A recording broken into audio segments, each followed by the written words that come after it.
All aboard? Thank you. Okay, good. Well, sorry for these persistent problems. Let me say it's a pleasure to be back in Williamsburg. I go back some time. An aunt of mine married someone in the forces and came over shortly after the Second World War, settled in Williamsburg after moving around the world. And in fact, I spent Christmas here in as long ago, 63, enjoying what really was an English Christmas in many ways. Being English, she chose to become a docent to Colonial Williamsburg and had the rather amazing experience once of being asked by someone where she acquired her English accent. Of course, being English, she acquired it naturally. Okay, well, in the absence of visual means, let me sort of draw you into the book as much as possible. This was a target, really, that began. Do I step back or forward? I'm giving interference from the computer. Yeah. Can I?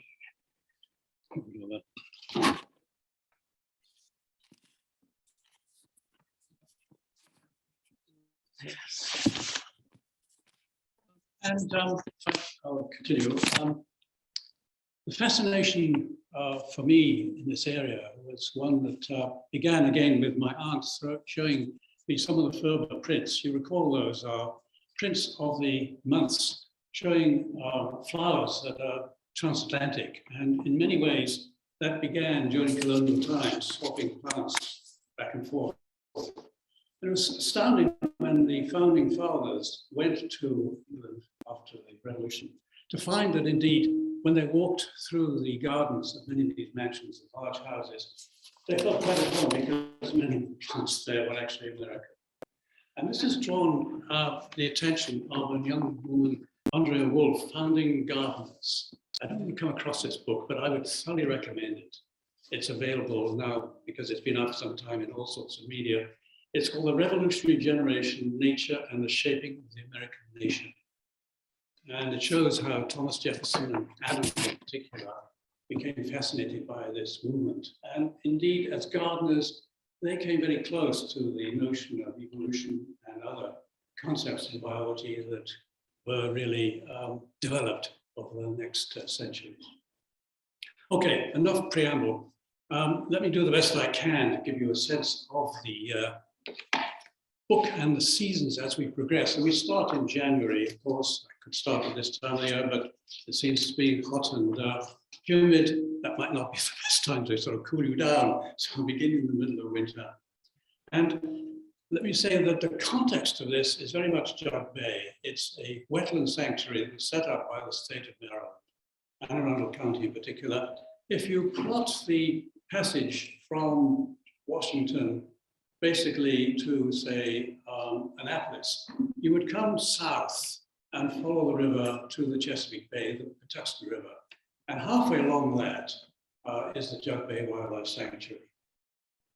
It's part of a watershed of the Chesapeake Bay that really involves something like 18 million people. And that goes to 27 million people a decade from now. So enormous pressures have come to bear. So it's all more reason why this sanctuary should be protected. And it's an exception in the parks and recreation, having an emphasis on research rather than recreation. And it's some of that I try to capture in the course of the book.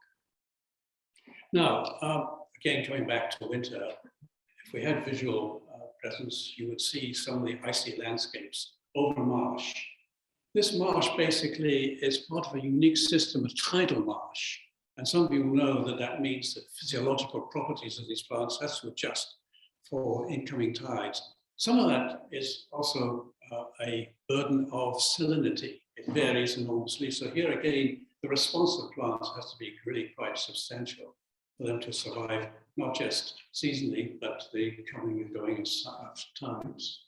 So we have an open water system. We have what's called the the low marsh, then the high marsh, and eventually the tidal wetland itself. That's the ecotone, if I can use that term, between the water and the dry land, not so dry at this time of year, that constitutes a very diverse zone, as many of you will know. The fact that winter seems bereft of life, is really something you can peel back by walking the landscape and looking hard at the ground. Some of you may know the plant called the partridge berry. This is a red little berry that persists in the winter and provides food for deer and other plants. The interesting thing is it was identified by a Virginian physician, excuse me, by the name of John Mitchell, and he gave the name, in fact, to the scientific name, Michaela. One other slide that I would show you is the skunk cabbage. Now, how many of you are familiar with the skunk cabbage? Okay, quite a few of you. Well, for those that don't know it, it's a plant that emerges in the depths of winter, and it has the capacity to penetrate snow and ice through thermogenesis to the astonishing level of 60 to 70 degrees. Here's a plant that can actually face the winter and grow to quite a substantial size.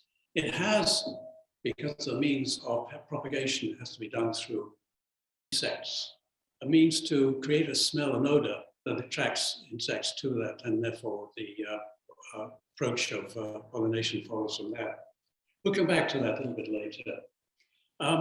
The next plant that you would see if you walked in the woodland during the winter period would be a club moss, sometimes known as, excuse me, a running pine.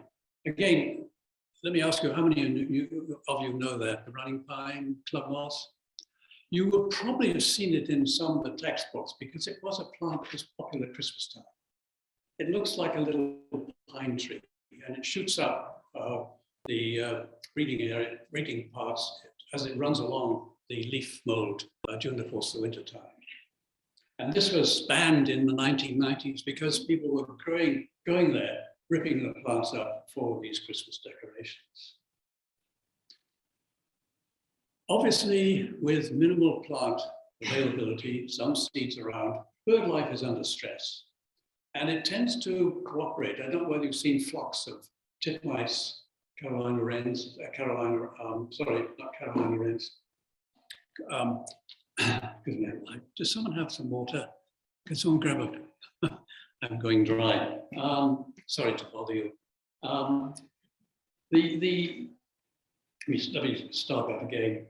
Winter flocks is what I'm talking about. And here you'll see gatherings of titmice, tufted titmice in particular, golden crowned and kinglets. What they do is gang up because they warn each other perhaps of the availability of seeds in a particular location. And they'll also protect themselves, the commonality. Thank you very much.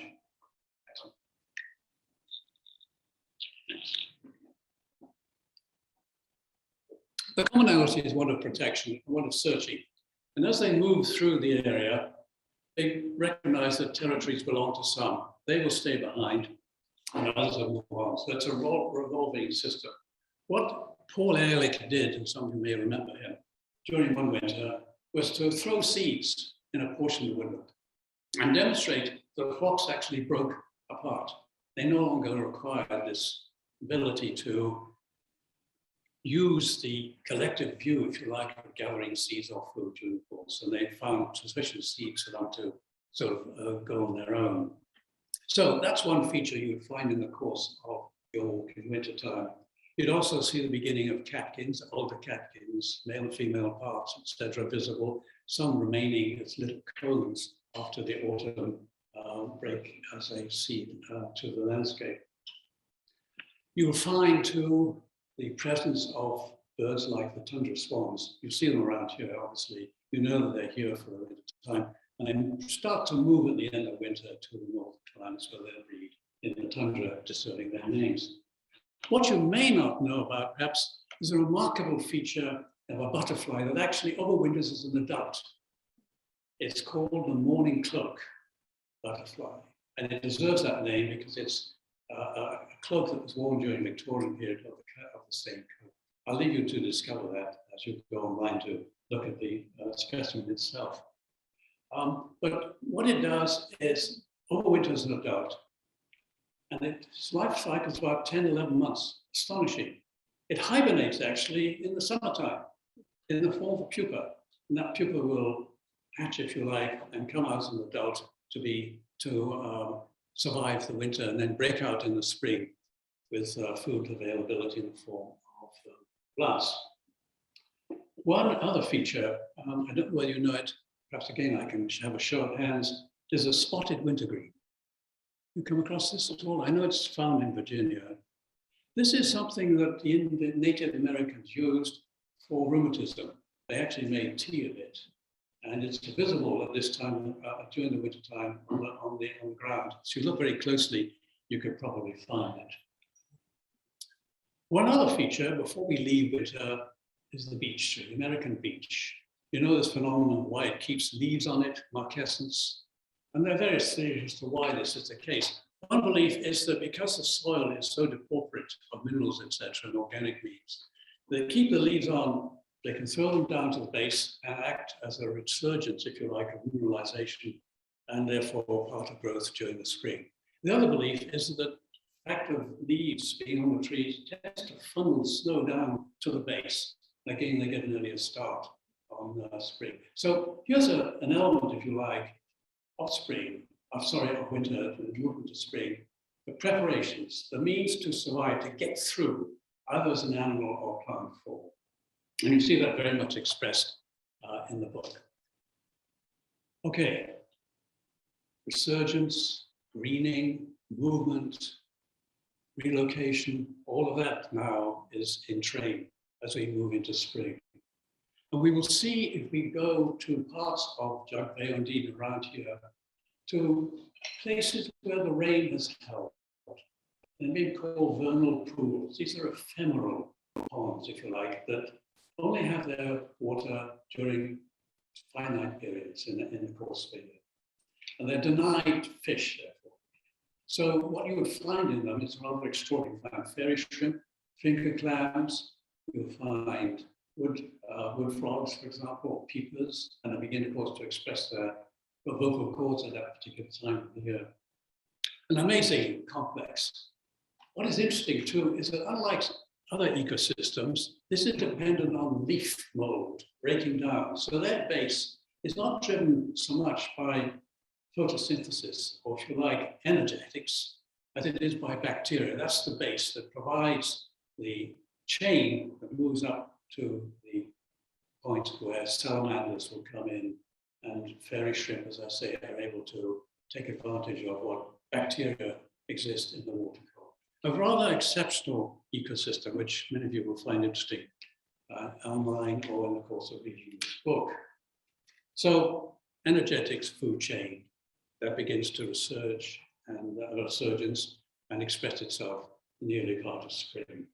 I mentioned the salamander, the spotted salamander, which you would have seen on the slide.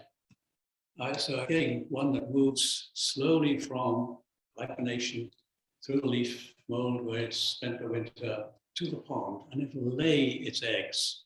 And for over 1 or 2 months, they will mature to the point where they'll become mini adults, if you like, and move with their parents back into the woodland, again to rest up for the breeding season to come. Now, in the meantime, our skunk cabbage story really has become an impressive one in the sense of large leaves, huge plants, but as much as they grow above the soil, they're rooted very much below. And if you were to pull them up, if you could, you would see an enormous area of storage because they would gradually die back. And if you were to go later to those sites, you will see them in a really very decayed state. In the meantime, they may house some nests, yellowthroats, for example, or big front times nests in these places. And you have to go rather into the damp areas. So if you do, make sure you tread very carefully because you can sink some inches. It's a time, of course, where the fish are running, ospreys are coming back, they're feeding in the water column and beginning to move to nest sites. These are usually paired.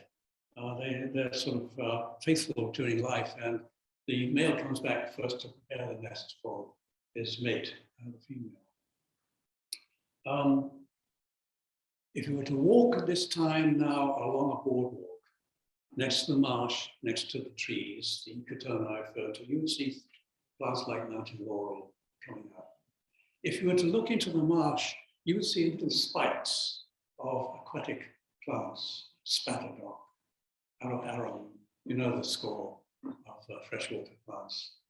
And these are ones that will flower during the course of the next few months and provide habitat as well as food for animals. One interesting feature, and I've shown this in the book, is the shape of these. They're arrowheads, as you know, and the theory is that it's driven by the need to face aerodynamic and hydrodynamic properties, bending in the wind and in the water as it rushes. Sort of convergent evolution. It's amazing to see these shapes so parallel in nature. Redbud, you all know that, I assume. Show of hands again, redbud. All right, say no more. If you position yourself at this time of the year in the middle of the flowers, beautiful as they are, you'll hear a hive of activity, literally. Butterflies, bees, they're out pollinating. This is one of the earliest means for pollination for nectar to supply them to get through the next few months. It's a green cathedral. If you walk through the woodland now, you'll be arched by this wonderful display of greenery, and know that spring is very much underway, with a struggle for life to be sustained. And those in the bottom layers, the ground layers, obviously will compete for light. They've come early anyway, but they'll obviously, if you move around, sometime during the day, there'll be a speck of sunlight that will played on that and allowed that plant to be sustained.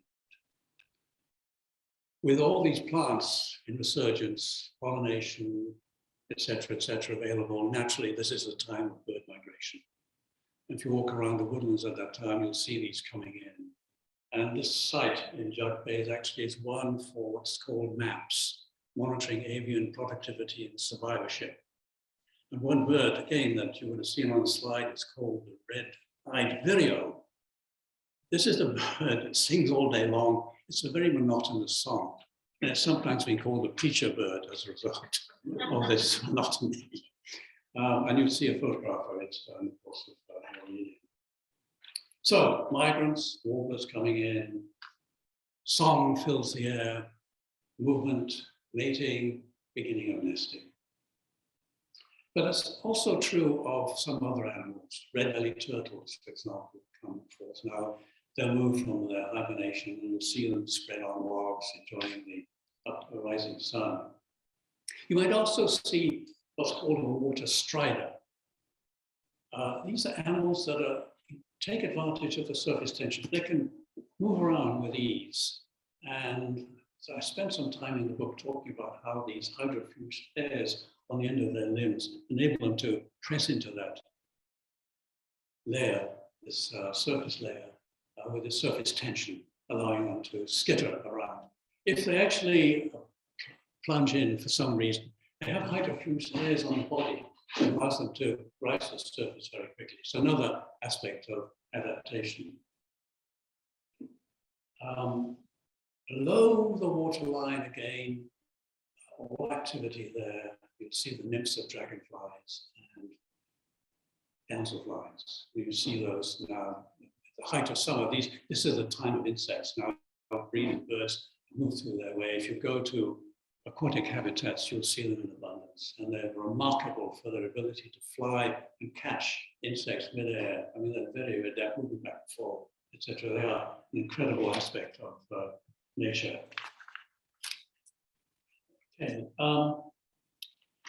we're at a point now, very much in summer, not quite the time that we're in at the moment, but if you were to look again at some of the plants in the marsh, particularly the cattails, either slender leaf or broadleaf, sometimes you will see them bending. And one interesting feature of this is the sac spider that actually bent the leaf through its silk, means of silk binding. And the female actually resides in there. It's been sometimes called her coffin, because she will stay with her young little pad within the silk and therefore be protected from potential predators. It's also a time, of course, you know this as gardeners and horticulturists and interested in plants, of a resurgence of flowers, wonderful displays. And you're going to see, for example, the halter leaf marshmallow, spattered off, has come into its own huge leaves with a wonderful yellow flower at the surface, and the cattails with their wand of seeds, sometimes small, sometimes large. It's interesting, if you tease those seeds apart, you'll only not find seeds, you'll find insects. They actually inhabit that. That's their habitat, microhabitat. So towards the end of the year, I wouldn't recommend you do it now because it's still seeding. Tease them apart and take a look at what you'll find. It's quite remarkable. Fireflies. All of you through your youth and perhaps even now wonder at the magnificence of this display at night time as they move up through the air. What is interesting is that there are some lurking in the grass that are potential predators, not of the same species. Male will be circling, flashing, etc. You'll see a female respond, only to be eaten. So there's that sort of competition. There's war out there. I don't know whether you've seen David Attenborough's speeches on the Green Planet, but that comes through very powerfully. This is warfare on steroids, and this is one expression of that sort of relationship. One feature now, we're moving into about this time of year, fireflies available, etc., flowers beginning to their full expression.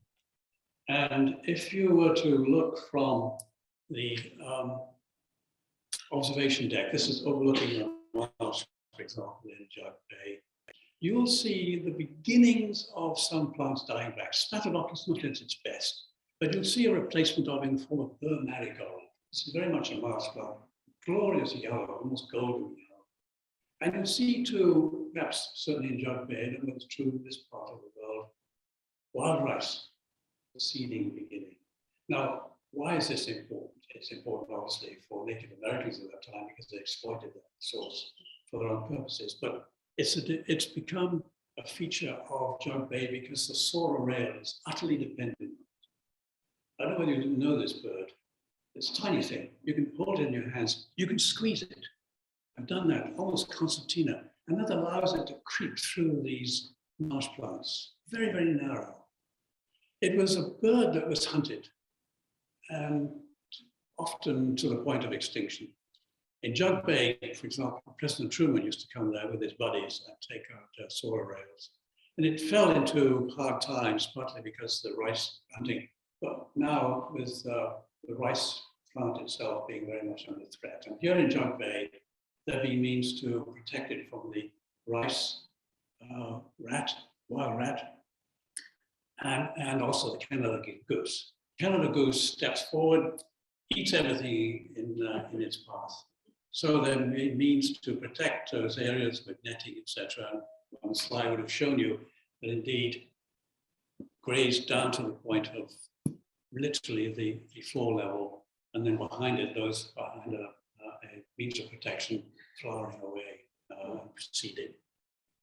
So again, a point of the delicacy of nature, the balance, if you like, of keeping these things in check so that they continue to prosper. You know greenbrier, you probably don't know that on it is a caterpillar, a moth that depends on it for its hosting. It's called the Turbulent Fossophila moth. It's got an extraordinary adaptation, having ends of its body alike. Where's the head, where's the tail? So it defeats any would-be predator. The other thing is, if you shake that bush, and there are many of them, they go bananas. They literally like that. And of course, it tends to put off any predator that might find an easy meal. Butterflies, abundant. You begin to see them now on various bushes around Williamsburg. It truly is a magnificent display. Swallowtails, etc., etc. And monarch butterflies. I've just seen the first monarch butterfly in Annapolis, further north of you. But other butterflies are around that really are, again, a display of the opportunity that plants have offered in their nectar in their pollination, etc., for insects. This is now a time of insects. We move from the breeding season of birds in July, song has ceased. You notice you go out in the night, the song of insects has steadily increased. So with nesting over, young in the nest, the birds can now take an opportunity to grab these insects and feed their young. By the way, it's interesting, on hummingbird only goes to the feeder for energy. It will not feed its young. It's dependent on that energy to grab bees and other insects to feed the young. It's an interesting oversight that many people think that energy is just sort of thrown into the throats of its young. No, it's the bee. Another fact too, goldfinches are now beginning to take seeds, echinacea, etc., or other thistles. They nest late. And here's another adaptation. They are dependent on Niger, for example, of feeders, because they macerate that, and that's the only protein they get to feed their young. They don't use it, they don't grab insects. They're seed eaters, but they wait until this time of the year so that seed is available and they can macerate and feed their young. Okay, we imagine now we're moving into late August, September. We begin to see dieback, we can see leaves. I don't know about you, but for example, on our deck in Atlas, leaves are just falling. We have to sort of scrub them off before they stain our deck. My wife will tell you that's a constant battle. Further north, of course, if you would be in New England at the moment, you'd see that expressed very, very much. And that movement of defoliation is preceded by the movement of pigment. Those pigments are withdrawn into the plant and put into the base. Trees, in the case of sap, it'll be stored root or trunk. And what is interesting is that the colors will go in sequence. Red is an expression of warning. That's why you have these red trees. Insects don't like to attack the leaves that are red because they're relatively toxic. And that's again another means of adaptation. I mean, it's an extraordinary experience to go through this year for me. Although as a biologist I was familiar, I was constantly surprised at just the plasticity of nature, how these adaptations come in and how these very, very discrete entities add up into something that's collectively quite marvelous and breathtaking. Okay, other plants that we might note if we were walking through the woodland would be the American black cherry, festooned with these little blackberries. And you also might, I don't know whether you know the winterberry holly. How many of you have come across that?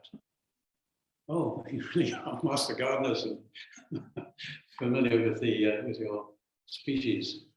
This is one that has red berries, and it's now, if we were to move in September and October, we'd see movement of birds to the point where they were able to take advantage of this storage of energy. It's a very powerful means for them to move slowly through these southern areas and gather energy as they move further south. So fall colors, storage on the minds of many. For example, the seeds now that are available, it's a seeding time in autumn. They'd be taken up by such animals as chipmunks, eastern chipmunk. It can store as many as 70 seeds in its pouches, 70. So you'll see them sometimes bulging to a point where they wonder if they can do it, or what they can do with all of them. They store something like 4,000 to 5,000 seeds per year. Along with jays, an interesting feature of jays, beyond the fact that they memorize where those seeds are, they have trekked seeds north, and the spread of oak and other species is done through the agencies of birds, rather more than the movement by other means. It's an extraordinary, it's been mapped, how they move through the various stretches to accommodate climate, but also conditions, and driven by birds in this particular case. We will also have seen, perhaps if you walk through the woodland at this time of the year, into the marsh area, a movement of turtles. They will begin to have hibernation on their minds. They actually hibernate in the northern areas for up to 8 months. and they'll be moving into the lower reaches and spending the winter there. I mean, these incredible creatures. They can, spotted turtles in particular, dive very deep into the ooze or detritus. Their heartbeat slows, and they can actually move oxygen across the skin. If you were to net some of these areas in the wintertime, you might come up with a spotted turtle. Jug Bay has the fortune of having otters, muskrats, and beavers. And again, it's a time of their moving into the means to grapple with winter. The otters, for example, in their lodge will begin, or beaver will begin to store winter food, taking branches. There'll be an antechamber before the main chamber where they'll huddle, and they can periodically feed on these branches to sustain themselves. Grassland, obviously I've not talked much about grassland, but here's again another instance where the dieback will mean the movement of minerals and other vital elements in to survive the winter move into the soil in the form of roots. The vernal pools go there in November. No life at all, basically. They've all moved into the mud, the leaves. Salamanders have moved out, and it's quiescent. It's a period of, if you like, aquatic hibernation. They will also have suffered a decline in rainfall as you move into the autumn period. There tends to be a dieback of rain, so they'll contract. But these animals have the ability within the mud to survive and live out the winter. Okay, we're now in November, the winter period. What's ahead is harshness, darkness, uncertainty. And so various adaptations are coming forward for particularly the animals that were dependent on plants. I've all experienced starlings going through their murmuration, I take it, this crescent movement. And they're very serious as to how they actually do that. Go online and you can discover the latest theories on that. I won't tell you more, but it's fascinating to see what scientists are coming up with as an explanation. I have a slide of a brown creeper, and the reason for that is that it shows you in profile, brown on the back, white on the front. Why white? Why is it that a little bird that creeps up and down trees in search of insects and actually nests in the boughs very often? Why do you suppose it is white? Why not brown or some other? Apparently, the thought is that light is reflected off that white and sort of shines an area in the bark, enabling that little brown creeper to better sight a potential prey. It's again another remarkable adaptation. It's often overlooked. What plants are around? Well, the witch hazel is one. This has plants going well into November, December. And you remember that it forms little nodules, little packets of seeds. They dehisce, they break out. Yes. And can shoot something like 40 feet. It's not the most remarkable. There's one South African plant, I can't remember what it is. You can actually shoot its seeds 120 feet. Can you imagine that? Just by the explosibility of dispersing them. It does this because of a particular location. I can't remember the plant honestly, but you can go online again and discover that. It's a time when hawks have total visibility, no leaves, so they got free range and they can spot animals. And if you walk through the woodland, you can, again, you will see these hawks looking at the landscape and spotting the last remnants of the mammals that largely hibernate, but also birds very much exposed at this time of the year. Well, with the marsh dieback, if you were to look at the marsh, for example, at this time of year, say December, it would seem to be just a grey mass. It's not altogether true. Waterfowl come in and they can actually sift the algae that still persists there and some of the organic remains, enough to get them by. And again, they'll collectivize. They'll move up and down with the tides. They'll find the best spots. Overnight, they rest on the water for fear that they can be taken if they were to roost on land. One plant that, again, seems to do well in winter is the common mullein. This is a rosette-like plant. If you were to pull it up, the taproot is quite lengthy, but the leaves are extraordinary, and they will actually survive the winter because they have an adaptation in the plant cells that can expand and contract according to temperature. And they have a means, glycolysis it's called, to actually reduce the chances of freezing in those leaves.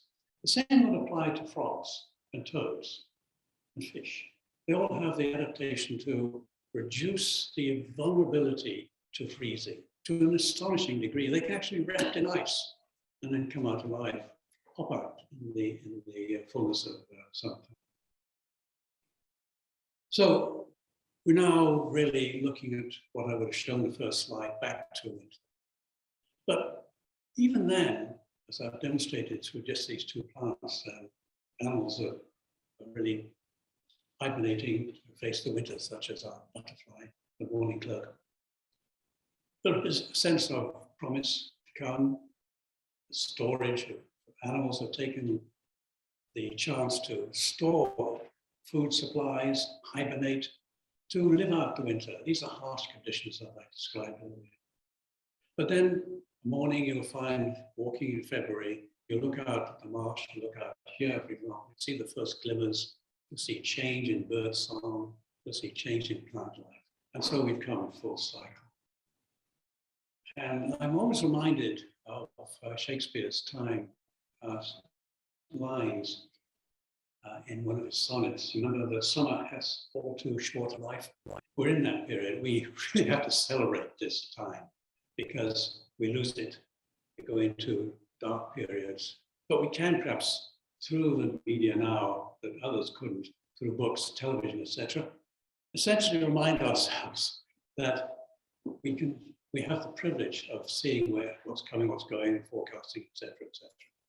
I was reminded of a radio station in Washington during the height of summer, the period that we now face of humidity. Someone actually played Christmas carols. He said the idea was to cool people down. So if I end on winter, I hope I've cooled you down.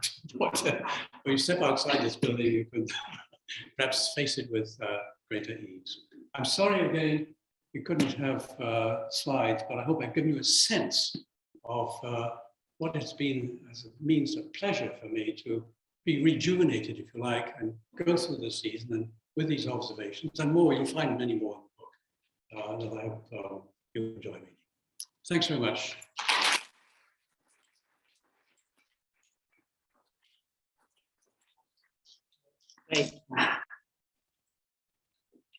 Thank you so much. That was wonderful. I don't think David Attenborough has anything on you. Oh, gosh, I have to tell him. Yeah, I think that was wonderful.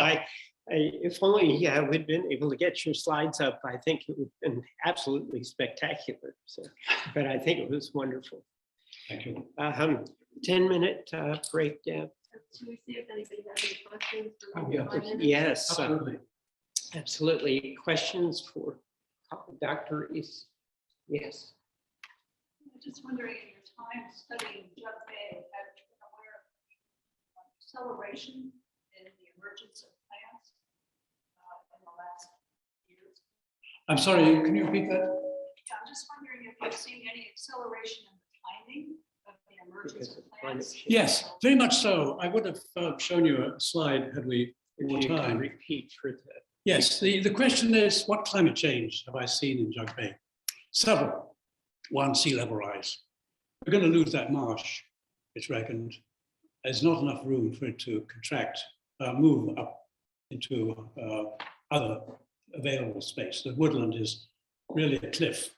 So that marsh is going to be lost, unfortunately. We're seeing an absence of shorebirds because the mud is no longer exposed. In terms of plants, yes, there is a difference in succession.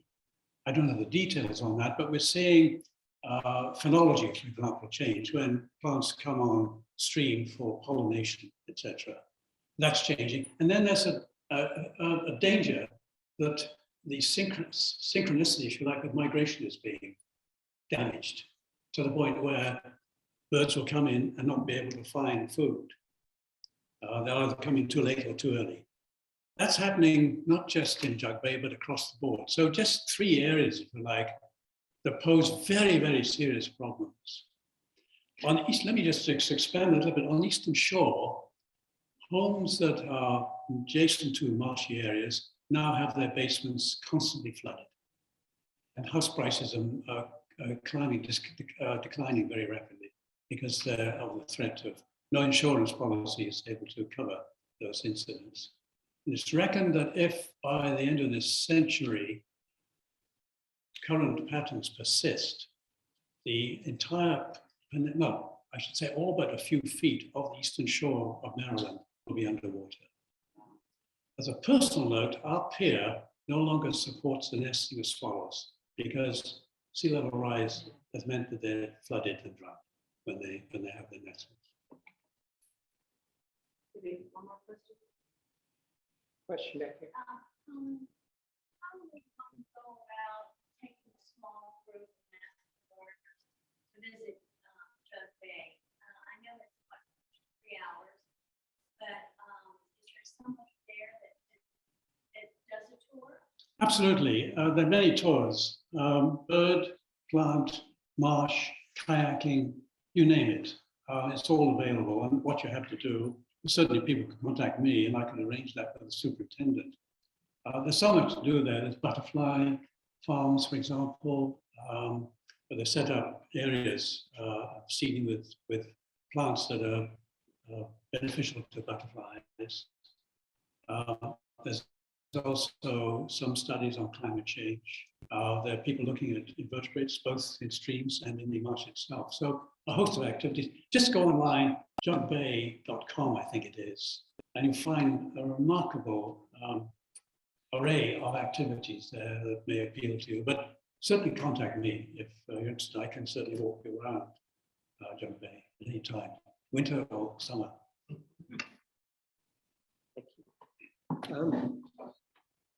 Dr. Rees does have some of his books down here for people that would like to purchase them. Yes, thank you. Thank you again, Dr. Rees. That was fascinating.